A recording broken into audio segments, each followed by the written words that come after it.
The Iran conflict, from tensions to total war, March 2026.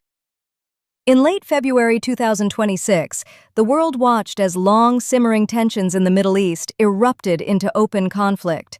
The United States and Israel launched a massive, coordinated military campaign against Iran, aiming to dismantle its leadership, military capabilities, and nuclear program. What started as targeted strikes has quickly widened, drawing in proxies like Hezbollah and affecting global oil markets. This documentary breaks down the events day by day, exploring the key developments, impacts, and what might come next. Let's dive in. Starting February 28, 2026. Background to the conflict. For years, Iran's nuclear ambitions, support for militant groups like Hezbollah and the Houthis, and regional influence have clashed with U.S. and Israeli interests. Failed diplomatic talks, including stalled nuclear negotiations, set the stage. Israel's previous strikes in 2024 and joint operations with the U.S. in 2025 had already weakened Iran's defenses. But by early 2026, concerns over rebuilt nuclear sites escalated. On February 28, under Operations Epic Fury, U.S., and Roaring Lion, Israel, the assault began. Stock footage of airstrikes, explosions in Tehran night sky. Day 1, February 28th, the opening salvo. U.S. and Israeli forces struck thousands of targets across Iran, including military bases, ballistic missile sites, nuclear facilities like Natanz, and leadership compounds in Tehran. The most shocking outcome? Iran's supreme leader, Ayatollah Ali Khamenei, was killed in the initial bombardment. President Trump described the strikes as preemptive, citing threats to U.S. forces and allies, including Israel. Iran responded by vowing revenge and launching missile and drone attacks on Israeli territory and U.S. bases in the region. Arrows showing strikes from Iran to Gulf states.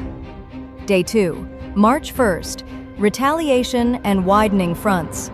With Khamenei's death creating a power vacuum, now managed by an interim council, Iran escalated. They closed the Strait of Hormuz, a critical oil choke point, sending global prices soaring and tanker rates to record highs. Drones and missiles targeted Gulf allies like Saudi Arabia, UAE, Qatar, and Bahrain, including a strike on the U.S. consulate in Dubai. Hezbollah, Iran's proxy in Lebanon, joined in, firing rockets at Israel, prompting Israeli airstrikes on Beirut. Casualties began mounting. Over 700 reported dead in Iran alone, including civilians. Footage of market charts dropping, oil rigs in flames. Day 3, March 2nd, deepening strikes and global ripples.